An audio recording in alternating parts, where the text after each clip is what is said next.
तो भाई लोग, कहानी की शुरुआत टामाकामाजी नाम के लड़के से होती है, जिसके पीछे काफी सारे गुंडे पड़े थे। वो उनसे बचने के लिए एक रेस्टोरेंट में घुस जाता है, जहाँ पर वो एक लड़के को देखता है जो कि एक लड़की को काफी देर से परेशान कर रहा था। ये देखकर हमारे बंदे के अंदर का मेन कैरेक्टर जाग उठता है और वो उसे बचाने के बारे में सोचता ही है कि तभी वो जो गुंडे उसके पीछे पड़े थे वो उसके पीछे आ जाते हैं, जिसे देखकर हमारे बंदे की फिर से फटती है और वो उनसे बचने के लिए शहर में इधर उधर भटकने लग जाता है। थक हार कर वो एक ब्रिज पर पहुंच जाता है और एक ठंडी सांस लेता है। तभी वहाँ पर एक लड़की आ जाती है, जिसे देखकर तोमा थोड़ा हैरान होता है। वो लड़की आते के साथ ही साथ तोमा को अपनी पावर्स दिखाने लग जाती है और इससे तोमा समझ जाता है कि भाई ये बंदी काफी ज्यादा ही खतरनाक है। यहाँ पर ये लड़की तोमा को कुछ साइंटिफिकल ज्ञान बताने लगती है, जो कि मेरे भी समझ नहीं आती, तो तोमा के क्या आएगी। यहाँ पर वो लड़की तोमा पर फिर से अटैक करती है, लेकिन वो ये देखकर हैरान थी कि तोमा ने अपने बेयर हैंड से उसके अटैक को नल्लीफाई कर दिया है, जिससे कि उसका दिमाग खराब हो जाता है और वो तोमा के ऊपर 10,000 वोल्ट की बिजली छोड़ देती है, जिसके इम्पैक्ट से भाई पूरे शहर की बिजली चली जाती है और तोमा का भी खेल खत्म हो जाता है। अगले दिन तोमा की आंखें डायरेक्ट उसके घर पर खुलती हैं। अब शहर की सारी बिजली चली गई थी, तो उसके घर में भी लाइट नहीं आ रही थी। तो वो फ्रिज में खोलता है जहाँ पर सारा खाना सड़ चुका था। तभी अचानक से वो बालकनी में जाता है और उसे एक लड़की दिखती है जिसने की सिस्टर के कपड़े पहने हुए थे। वो लड़की आते के साथ ही साथ उससे कहती है कि मुझे खाना चाहिए, तो हमारा बंदा उसे सारा सड़ा गला खाना खिला देता है और ये देखकर हैरान था कि भाई इतना सड़ा खाना खाने के बाद भी वो उसे शुक्रिया कर रही है। तो तोमा सोचता है कि शायद ये खाना अच्छा होगा। अब उसने भी कुछ नहीं खाया था तो वो भी खाने का ट्राई करता है, लेकिन सही में खाना बहुत ज्यादा ही गंदा था। खैर वो लड़की बताती है कि वो एक इंडेक्स है जिसके दिमाग में दुनिया की 1,30,00,000 से ज्यादा जादुई किताब की नॉलेज है और ये सारी किताबें चर्च में पढ़ी हैं। तोमा उनसे जादुई किताबों के बारे में पूछता है। इंडेक्स बताती है कि वो सारी किताबें बहुत सीक्रेट जगह पर रखी हुई है, जिनके बारे में उसे खुद भी नहीं मालूम है। जिस पर हमारा बंदा कहता है ना रे ना, जिसके बाद वो उसे टच करने की कोशिश करता है। जैसे ही वो उसे टच करता है, अचानक से इंडेक्स के सारे कपड़े फट जाते हैं। फिर इंडेक्स अपने दूसरे कपड़े पहन लेती है और फिर वो तोमा से कहती है कि अब मैं अपने दूसरे सफर पर जा रही हूँ। तोमा उसे रोकने की कोशिश करता है, लेकिन गलती से उसका हाथ से फोन छूट जाता है और टूट जाता है। पर फिर भी तोमा उससे पूछता है कि आखिर तुम रहोगी कहाँ, जिस पर वो बताती है कि वो आसपास के ही चर्च में रह लेगी और ये कहकर वो वहाँ से निकल जाती है। तभी हमारे बंदे को याद आता है कि भाई उसकी तो आज एक एक्स्ट्रा क्लास है। फिर हमें बताया जाता है कि इस शहर में 20 लाख लोग रहते हैं, जिनमें से 80% लोग तो भाई सिर्फ स्टूडेंट हैं और भाई लोग उन स्टूडेंट्स को पढ़ाने के लिए भी छोटी छोटी बच्चियाँ आती हैं। मतलब यार कितने डम हैं ये लोग। और इन सब चीजों के बावजूद भी हमारे बंदे का पढ़ाई में बिल्कुल भी ध्यान नहीं था। वो तो बाहर लड़कियां ताड़ रहा था और सोच रहा था कि क्या इंडेक्स कल वापस आएगी, और यही सोचते हुए उसकी एक्स्ट्रा क्लास खत्म हो जाती है। शाम को जब वो घर वापस जा रहा था, तभी वही लड़की उसके सामने वापस से आती है। हमें पता चलता है कि इस लड़की का नाम मिकासा है, जो कि भाई टोमा को एक और डुओ के लिए चैलेंज करती है, क्योंकि कल वाली फाइट का कोई कंक्लूजन नहीं निकला था। जिस पर टोमा कहता है कि अरे कोई नहीं यार, तुम जीत गई, मैं हार गया, और ये कहकर वो वहां से निकलने लगता है। जिस पर भाई मिकासा गुस्से में आकर उस पर एक और अटैक करती है, जिसे कि हमारा बंदा वापस से एक हाथ से कैंसिल कर देता है और स्वैग से वहां से निकल लेता है। जब वो अपने घर पहुंचता है तो वो अपने गेट के सामने इंडेक्स को जख्मी हालत पर पड़ा देखता है। वो कुछ भी समझ पाता उससे पहले ही वहां पर एक बंदा आता है, जो कि उन दोनों को ऐसे देखकर उनका मजाक उड़ाने लगता है और टोमा से कहता है कि इसकी यह हालत तुम्हारे ही कॉलेज की कंजाकी नाम की एक लड़की ने की है। टोमा ये सुनने के बाद समझ ही नहीं पाता है कि आखिर ये किस लड़की की बात कर रहा है। वो बंदा टोमा के पास आता है और उससे कहता है कि हटो, मुझे इंडेक्स की बॉडी ले जानी है। टोमा उससे पूछता है कि आखिर तुम ऐसा क्यों कर रहे हो, जिस पर वो बंदा बताता है कि इंडेक्स का जो दिमाग है उसके अंदर काफी सारी पावर्स है और मुझे ये पावर्स चाहिए, तो तुम मेरे सामने से हट जाओ। ये सुनते ही टोमा गुस्से में उसको पंच मारने की कोशिश करता है, जिसे कि वो बंदा इजीली डॉज कर लेता है और फिर हमारे टोमा के ऊपर अटैक करता है। लेकिन हमारा टोमा उसके मैजिकल पावर को अब्सॉर्ब कर लेता है। ये देखकर वो बंदा भी हैरान था, लेकिन फिर से वो उसके ऊपर फायरबॉल से अटैक करता है, जिसे कि हमारा बंदा वापस से अब्सॉर्ब कर लेता है। जिसे देखकर वो बंदा एक फायर सेंटिनल को समन करता है और हमारे बंदे के ऊपर अटैक करने के लिए कहता है। इसी दौरान इंडेक्स की आंखें भी खुल गई थी और इधर हमारा बंदा उसकी अटैक से बचता है। तभी वो देखता है कि दीवारों पे बहुत सारे तालिस्मान लगे हुए हैं। वो उन तालिस्मान को हटा पाता उससे पहले ही वो स्पिरिट इसके ऊपर अटैक कर देती है। उससे बचने के लिए हमारा बंदा बिल्डिंग से कूद जाता है और डायरेक्ट साइकिल के ऊपर गिरता है।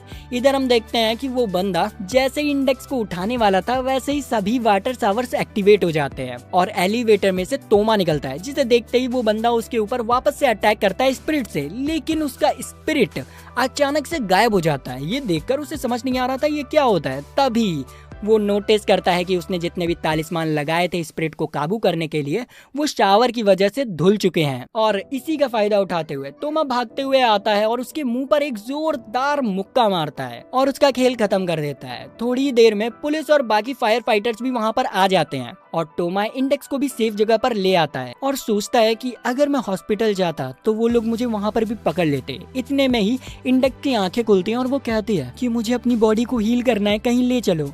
तो हमारा बंदा उसे अपनी टीचर के घर ले जाता है, जहाँ पर वो टोमा से कहती है कि मेरी बॉडी हील होने जा रही है तो प्लीज मुझे अकेला छोड़ दो। टोमा तुरंत ही उस रूम से निकलकर वहाँ से भाग जाता है और हम देखते हैं कि उसे भागते हुए कंजाकी नाम की वही लड़की देख रही होती है। इधर इंडेक्स एक रिचुअल परफॉर्म करती है जिसके लिए वो टीचर से कुछ चीजें मांगती है, जैसे गुड़िया, कुछ पेपर और मेमोरी कार्ड्स भी। वो लोग रिचुअल स्टार्ट करते हैं जहाँ पर टीचर उसके बोले गए मंत्र को रिपीट कर रही होती है, जिससे कि भाई पूरा रूम वाइब्रेट करने लगता है और टीचर जमीन के अंदर घुसने लगती है। उन्हें कुछ समझ आ पाता उससे पहले ही सब कुछ नॉर्मल हो जाता है और वहाँ पर एक सुंदर सी एंजल अपीयर होती है और वो हमारी बंदी को पूरी तरीके से हील कर देती है। रिचुअल कंप्लीट होने के बाद इंडेक्स वहाँ पर बेहोश हो जाती है। अगले दिन तोमा वहाँ वापस आता है। वो देखता है कि इंडेक्स ने टीचर के कपड़े पहने हुए हैं और वो काफी ज्यादा क्यूट लग रही थी उसमें, और दोनों यहाँ पर एक जुड़वा बहने लग रही थी। टीचर यहाँ पर शर्माते हुए उन्हें छोड़कर सुपरमार्केट चली जाती है, जिसके बाद इंडेक्स तोमा से कहती है कि मास्टर कोमोको तो काफी ज्यादा ही अच्छी हैं, उन्होंने मेरा काफी ध्यान रखा।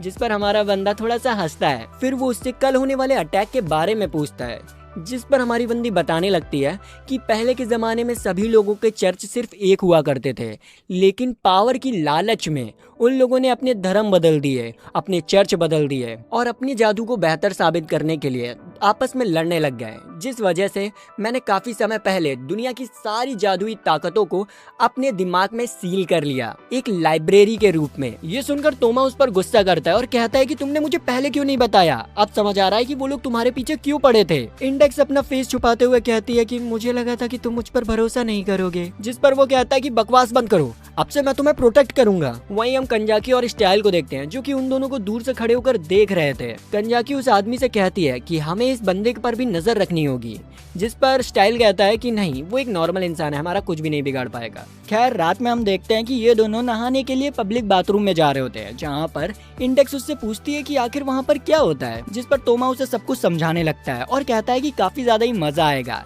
जिससे सुनकर इंडेक्स काफी ज्यादा ही एक्साइटेड होती है। यहाँ पर तोमा उसे थोड़ा सा छेड़ भी देता है, ये कहते हुए कि तुम बहुत छोटी सी हो, कहीं पानी में डूब मत जाना। ये सुनकर इंडेक्स काफी ज्यादा ही गुस्से में आ जाती है और उसके ऊपर अटैक कर देती है और वहाँ से गुस्से में भाग जाती है। अब हमारा बंदा इंडेक्स को ढूंढ रहा होता है कि आखिर ये गई तो गई कहाँ। तभी अचानक से उसके आजू बाजू का माहौल सारा शांत हो जाता है। वो हैरान होता है, तभी सामने से कंजाकी आती है। इस पॉइंट पर हमारे बंदे को पता नहीं था ये कौन है, तो कंजाकी कहती है कि मैं तुम्हें अपना नाम बताऊं उससे पहले ही मैं तुम्हें बता दूं कि इंडेक्स हमारी है, तो उसे हमारे हवाले कर दो। हमारा बंदा समझ जाता है कि वो आदमी जिस लड़की की बात कर रहा था वो यही है, मतलब ये कंजाकी है, और वो उससे कहता है कि नहीं, मैं ऐसा कुछ नहीं करने वाला। ये सुनते ही कंजाकी उसके ऊपर अटैक कर देती है, जिससे कि हमारा बंदा बाल बाल बचता है। लेकिन फिर से कंजाकी उससे कहती है कि बताओ इंडेक्स कहाँ है। हमारा बंदा वापस से कहता है कि मुझे नहीं मालूम, और ये सुनते ही कंजाकी उसके ऊपर वापस से अटैक करने लग जाती है बहुत सारे स्वॉर्ड स्लैशेस से, जिसके जवाब में तोमा भी उसके ऊपर अटैक करने के लिए बढ़ता है। लेकिन जैसे ही वो उसके पास पहुंचता है, उसका राइट हैंड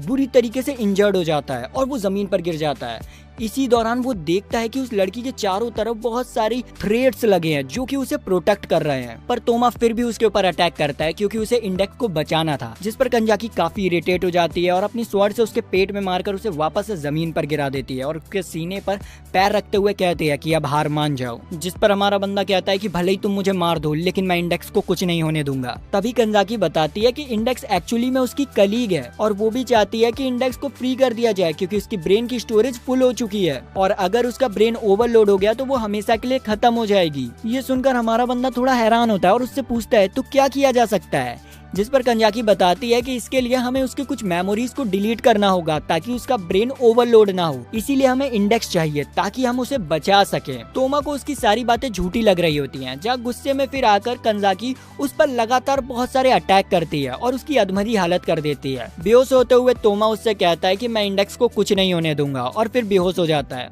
वहीं दूसरी तरफ हम मिकासा और उसकी बहन को देखते हैं जो कि शॉपिंग करके आ रहे होते हैं। तभी वो लोग एक ब्रिज में बहुत बड़ी रॉड को गिरा हुआ देखते हैं। वहीं पर मिकासा इंडेक्स को भी नोटिस करती है पर वो इस पर ज्यादा ध्यान नहीं देती। फिर हमें दिखाया जाता है कि हमारे बंदे की आंखें खुलती हैं और उसके पास इंडेक्स थी जो कि उसे बताती है कि वो 3 दिनों से बेहोश है। ये सुनने के बाद हमारे बंदे को उस रात वाली सारी बातें याद आती हैं और वो सोचने लगता है कि क्या कंजाकी सही में आएगी। और भाई उसके ये कहने की देर ही होती है कि तभी गेट पर कंजाकी और वही बंदा आ जाता है जिसे कि इंडेक्स दरवाजे पर ही रोक लेती है क्योंकि उसे लग रहा था कि वो लोग तोमा के लिए आए हैं। तो वो यहाँ पर उससे कहती है कि प्लीज यहाँ से चले जाओ, तोमा को कुछ मत करना। लेकिन वो हकीकत में तो सिर्फ इंडेक्स के लिए आए थे। वो तोमा को हिंट देते हैं कि वो वापस से आएंगे। तभी सीन कट होती है और हम देखते हैं कि ये दोनों वापस से घर आ गए थे जहाँ पर इंडेक्स थक गई थी तो वो आराम से लेटी होती है। तभी हमारे बंदे के पास एक कॉल आता है जो कि कंजाकी का था और वो उससे कहती है कि हमें आज रात को ही उसकी मेमोरी मिटानी होगी वरना सब कुछ गड़बड़ हो जाएगा। ये सुनकर तोमा कहता है कि तुम लोग बस अपने मतलब के लिए सोच रहे हो। कंजाकी कहती है कि तुम अपना मुंह मत चलाओ जब तुम्हारे पास कोई रास्ता ना हो। तोमा उससे कहता है कि कोई और रास्ता नहीं है क्या जिससे हम इसे ठीक कर पाए। कंजाकी कहती है कि नहीं, उसकी याददाश्त मिटाने के अलावा हमारे पास कोई और रास्ता नहीं है। जहाँ तोमा गुस्से में कहता है कि ठीक है फिर तुम आओ, मुझसे लड़ो, उसके बाद जो करना है वो कर लेना। ये कहकर वो तुरंत ही कॉल काट देता है और फिर वो बहुत सारी बुक्स को पढ़ने लगता है ताकि वो इंडेक्स के इलाज का कोई रास्ता ढूंढ पाए और अपने दोस्तों को भी कॉल करता है कि ताकि उनके पास कोई रास्ता हो। लेकिन इस समय बहुत ज्यादा ही रात हो रही थी तो कोई भी उसका कॉल नहीं उठाता है और इतने में ही भाई ये दोनों भी वहाँ पर आ जाते हैं इंडेक्स को लेने के लिए। वो देखते हैं कि इंडेक्स की हालत काफी ज्यादा ही खराब हो चुकी थी। हमारा बंदा उनसे कहता है कि क्या सही में कोई और रास्ता नहीं है, जिस पर साइन उसका सर पकड़ते हुए कहता है कि देखो इसे, क्या तुम्हारे पास कोई और रास्ता है इसे बचाने का। तोमा को इंडेक्स के साथ बिताए गए सारे पल याद आने लग जाते हैं और वो कुछ भी नहीं कह पाता है। साइन कहता है कि हम 12:05 पर रिचुअल स्टार्ट करेंगे और ये कहकर वो दीवार पर बहुत सारे सिंबल बनाने लग जाता है। इतने में ही इंडेक्स को भी होश आ जाता है। हमारा बंदा उसके पास जाता है और उससे बात करते हुए कहता है कि अगली बार मैं और ज्यादा ही ताकतवर बनूंगा। ये सुनते ही इंडेक्स वापस से बेहोश हो जाती है। ये देखकर तोमा रोने लग जाता है। तभी अचानक से उसके दिमाग में एक बात क्लिक होती है। तो वो सोचता है कि इंडेक्स के दिमाग की 85% मेमोरी जादुई किताब से भर गई है, लेकिन अभी भी 15% मेमोरी है और केंजाकी ने जो 18-15 का हिसाब लगाया है वो कुछ गलत है। तभी हमारा बंदा अपनी टीचर को कॉल करता है और उन्हें इन सब चीजों के बारे में बताता है, जिस पर वो बताती है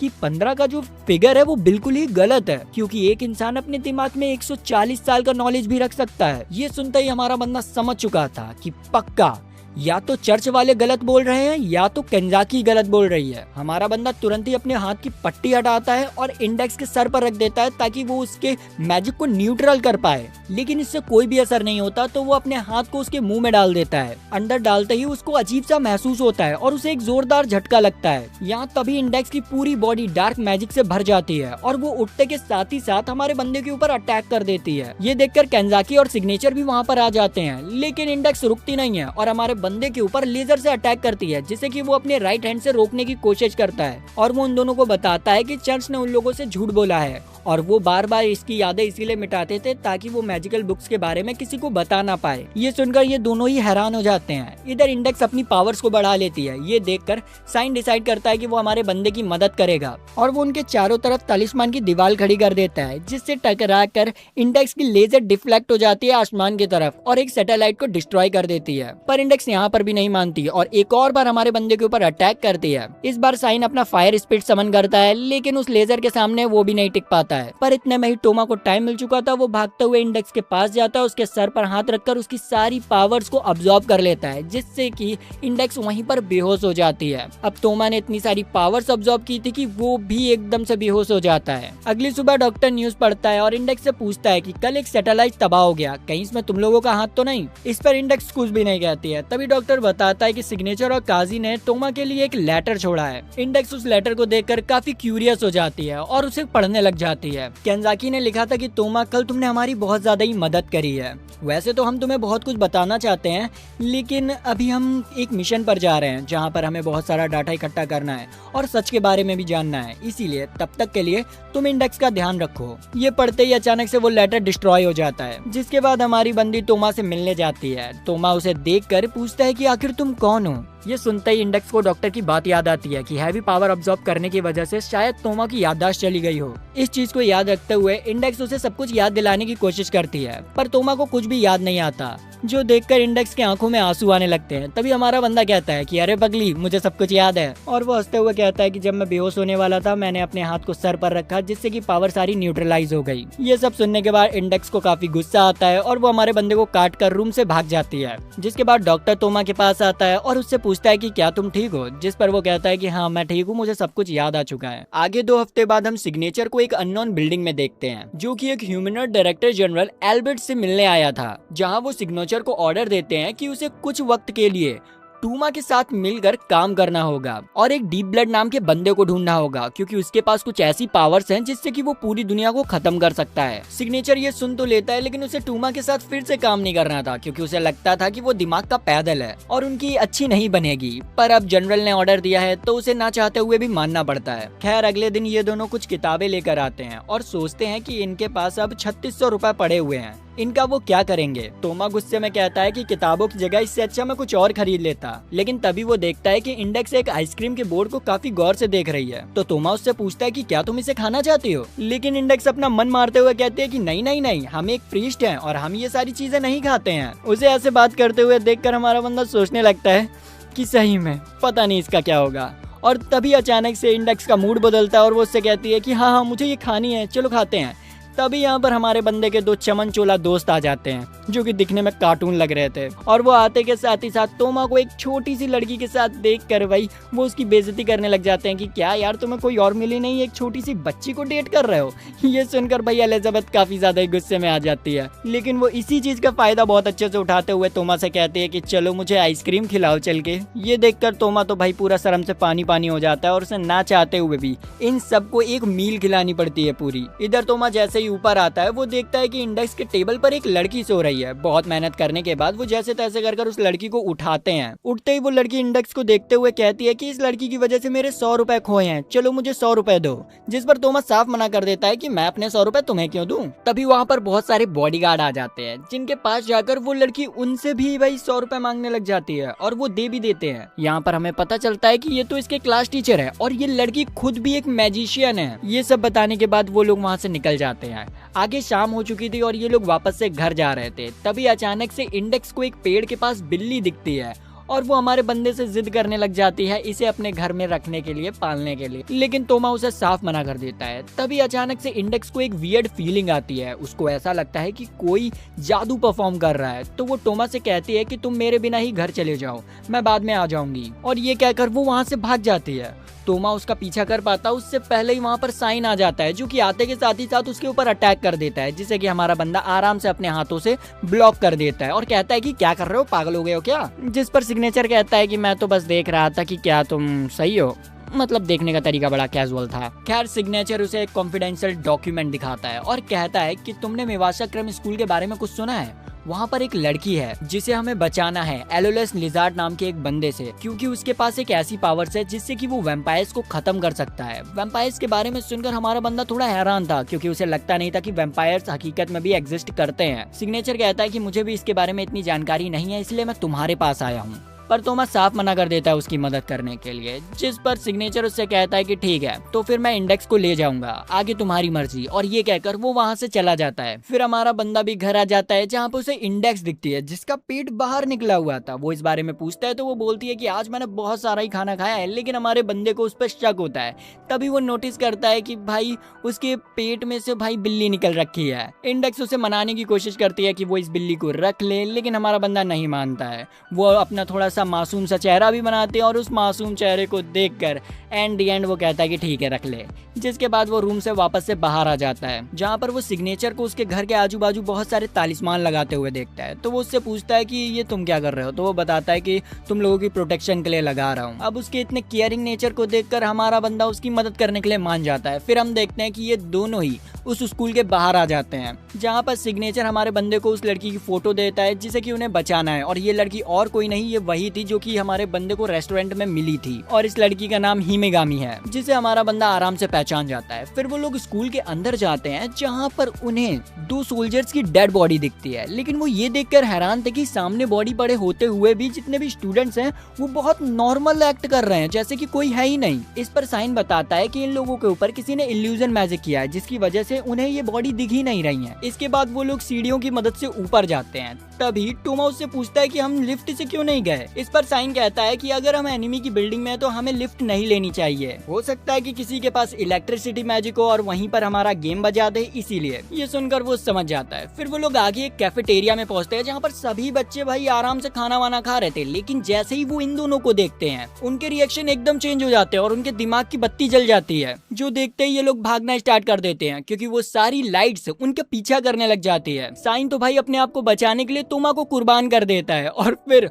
तोमा के पीछे वो लाइट पड़ जाती हैं। भागते भागते तोमा के सामने एक लड़की आ जाती है जो कि कुछ बड़बड़ा रही थी। वो अचानक से बेहोश होकर तोमा की बाहों में गिर जाती है और जो छोटे छोटे गोले थे वो भी प्रोटैगनिस्ट के ऊपर आते ही वहां से गायब हो जाते हैं। ये सब कुछ हिमोगामी ने किया था। वहीं दूसरी तरफ साइन सभी बच्चों को बेहोश करता है और दीवार पे जितने भी जादुई मंत्र लगे थे उन्हें भी मिटा देता है। तभी उसके सामने लिजार्ड आ जाता है और कहता है कि मुझे तुम्हारा इंतजार था। वहीं दूसरी तरफ हम इंडेक्स को देखते हैं जो कि सोच रही होती है कि इतनी देर में तोमा मुझे कॉल कर देता, लगता है कुछ गड़बड़ है, और वो तुरंत ही कपड़े पहनकर तोमा को ढूंढने के लिए निकल जाती है। इधर दूसरी तरफ तोमा हिमिगामी के पास था और उससे पूछता है कि अगर तुम इतनी फ्रीली घूम सकती हो तो यहाँ से भाग क्यों नहीं जाती। हिमिगामी बताती है कि उसका एक मिशन है जिसे पूरा किए बिना वो नहीं जा सकती। ये सुनकर हमारा बंदा हैरान होता है तो वो और बताने लगती है कि उसका ब्लड वैम्पायर्स को अट्रैक्ट करता है और वो चाहती है कि उनमें से किसी एक वैम्पायर को पकड़ना। इस पर तोमा उससे पूछता है कि अगर तुम्हें वैम्पायर को मारना ही नहीं है तो तुम लिजार्ड की मदद क्यों कर रही हो।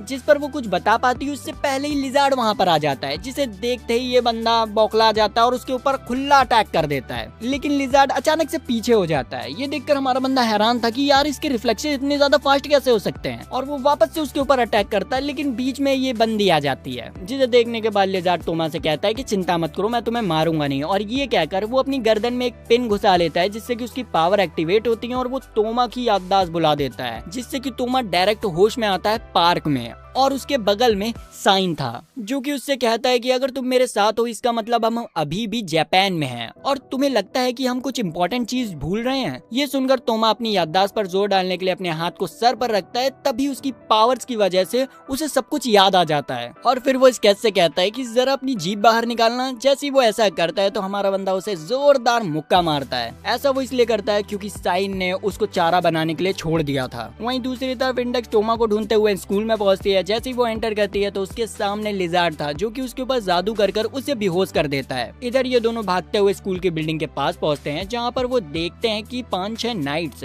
खड़े होकर एक रिचुअल परफॉर्म कर रहे होते हैं जिससे कि आसमान लाल हो जाता है। अचानक से बिल्डिंग टूटने लग जाती है, लेकिन फिर सब कुछ नॉर्मल हो जाता है। इधर टोमा एक बिल्ली की आवाज सुनता है जो कि इंडेक्स के कपड़ों में से बाहर आती है। वहीं हम इंडेक्स को देखते हैं जिसे कि लिजार्ड लेकर जा रहा होता है और एक टेबल पर लिटा देता है। हिमागामी वहीं पर खड़ी थी जो कि उससे पूछती है आखिर ये लड़की कौन है। लिजार्ड कहता है कि चिंता मत करो, तुम्हें जल्दी अपने दुख तकलीफों से छुट्टी मिल जाएगी। तभी वहाँ पर ये दोनों भी पहुंच जाते हैं। सिग्नेचर उसके रिचुअल को देखकर समझ जाता है कि ये वही रिचुअल करने वाला है जो कि इन लोगों ने उसके ऊपर करने की कोशिश की थी। सिग्नेचर तोमा को बताता भी है कि ये जो लिजार्ड है वो उसका पार्टनर रह चुका है। फिर वो लिजार्ड से कहता है कि तुम जो रिचुअल करने की कोशिश कर रहे हो ना, वो रिचुअल हम कर चुके हैं और ये काम बिल्कुल भी नहीं करता है। ये सुनकर लिजार्ड हैरान हो जाता है और उसे उनकी बातों पर विश्वास नहीं होता है। तो सिग्नेचर कहता है कि ठीक है भाई, तुझे जो करना है वो कर, लेकिन फिर बाद में रिग्रेट मत करना। ये सब सुनने के बाद लिजार्ड भाई फ्रस्ट्रेशन में हंसता है और गुस्से में उनको जमीन पर धंसा देता है और उनके ऊपर फिर से अटैक करने वाला था, लेकिन ये लड़की बीच में आ जाती है। पर लिजार्ड नहीं रुकता है और उससे कहता है कि मर जाओ। उसके इतना कहते ही अचानक से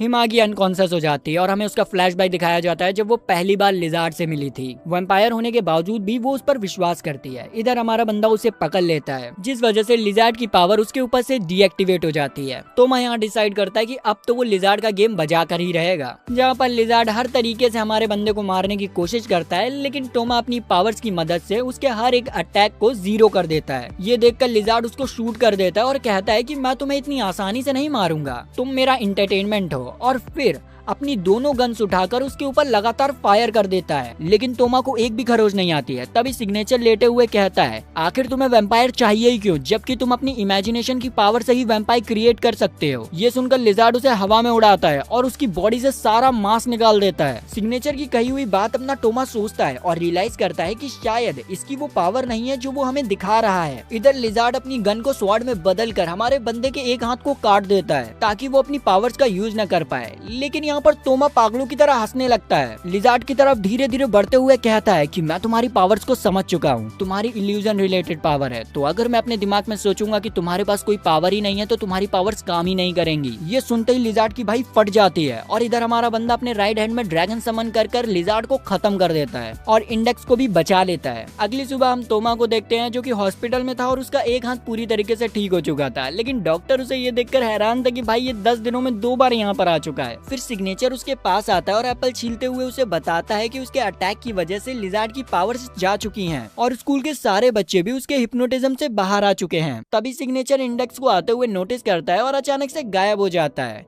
जहाँ इंडेक्स उसके पास आकर उसके प्लेट से भाई एप्पल खाने लग जाती है। उसी के पीछे हिमिगामी भी वहाँ पर पहुँच जाती है और तोमा से शुक्रिया करती है उसकी जान बचाने के लिए। और भाई इसी के साथ इस एनिमे का पहला सीजन खत्म होता है। तो अगर आपको वीडियो अच्छी लगी, लाइक सब्सक्राइब घंटा दबाएं, हमारी फैमिली में आ जाएं। तो मिलते हैं नेक्स्ट वीडियो में, तब तक के लिए बाय बाय।